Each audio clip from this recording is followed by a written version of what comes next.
Hey guys, what is up? It is the Fast Break Report here, bringing you guys another vlog. So, unfortunately, the first take was prime Fast Break Report. It was fucking brilliant.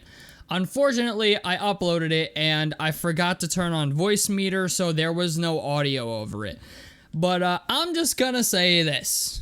Okay, because the first take was like my actual reaction, and now that I've done it all, it's just kind of like doing it all again. Just doesn't feel like it has the same authenticity to it. But I will say this, okay?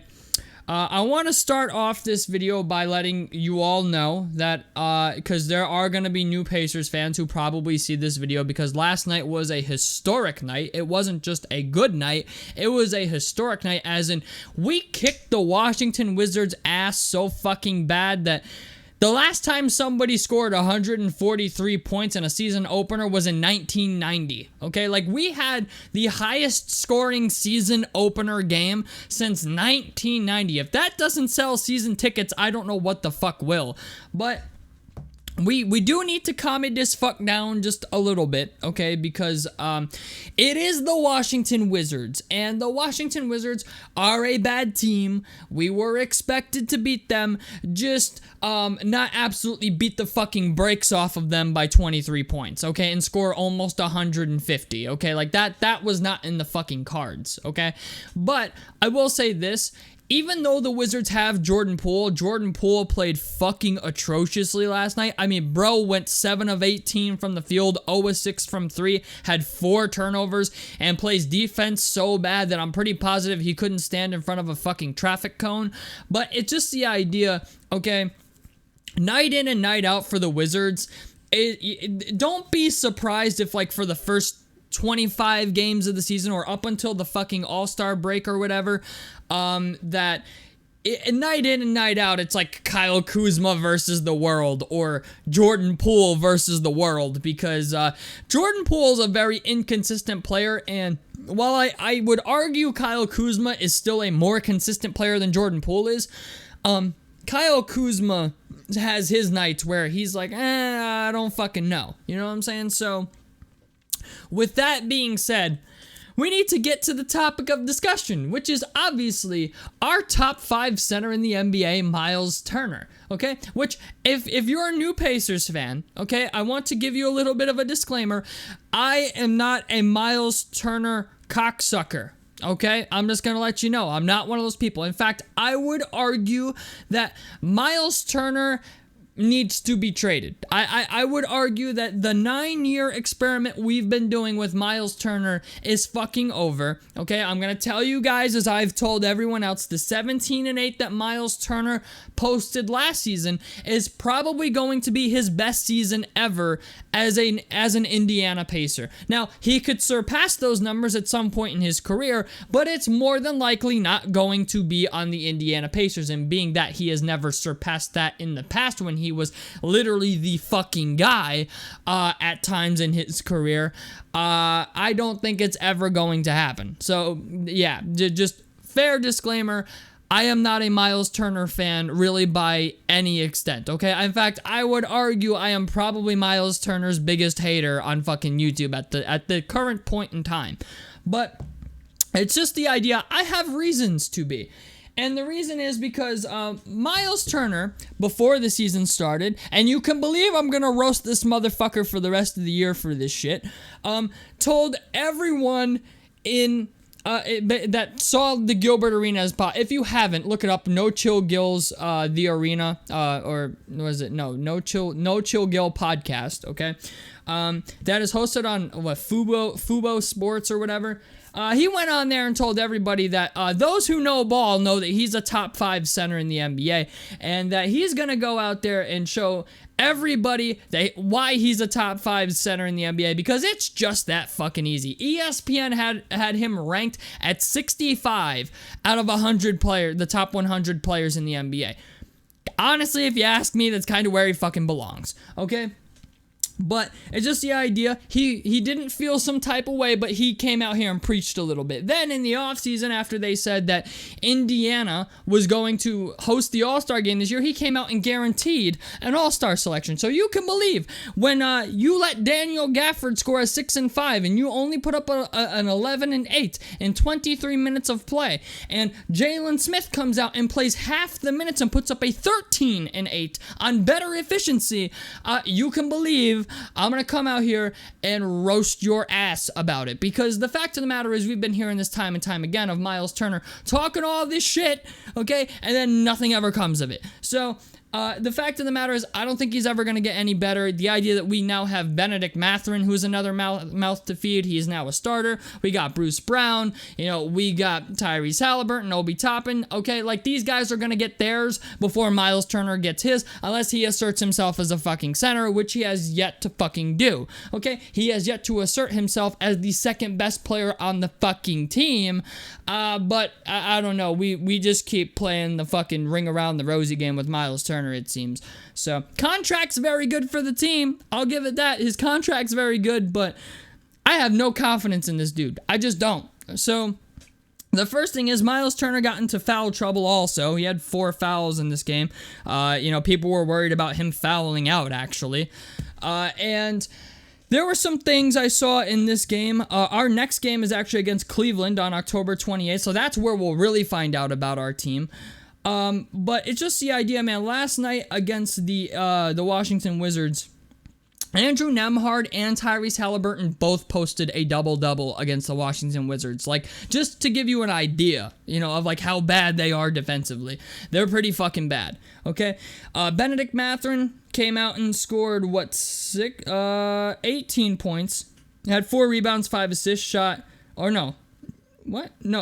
rebounds, 5 assists, shot 6 of 15 from the field. Now, the field goal percentage is not good. I will say that. 6 of 15 is not good in any stretch of the imagination.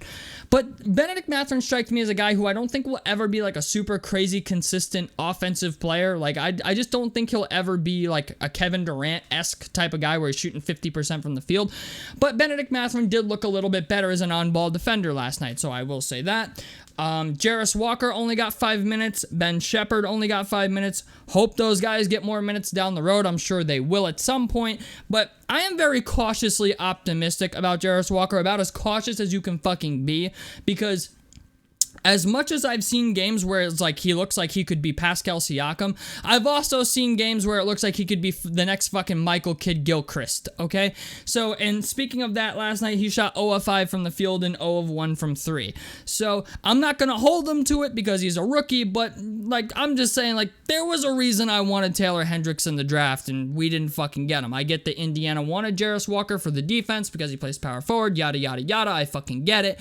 But it's just the idea. I am very cautiously optimistic about Jarris Walker's offense. The defense is fucking great. It's just the offense. I'm sure it will come at some point, but I don't like this game we're playing with Jarris Walker where one night he looks like he's fucking amazing and then the next night we're like, okay, like he might be out of the fucking league. So, that's I just don't like having that relationship with Jarris Walker. I just don't. I would prefer it if he could be a little more consistent on offense. Like, I get that he's a rookie. I'm gonna give him some time, but I am very cautiously optimistic.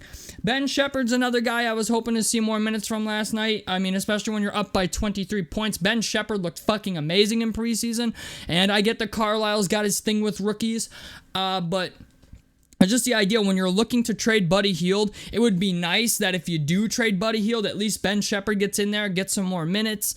It's just the idea. Like, I get that he's a rookie, but Ben Shepherd's not horrible. It would be nice to see him get out there, get some burn, because if you do trade Buddy Hield, somebody's got to play the 2 and come in and hit threes for us.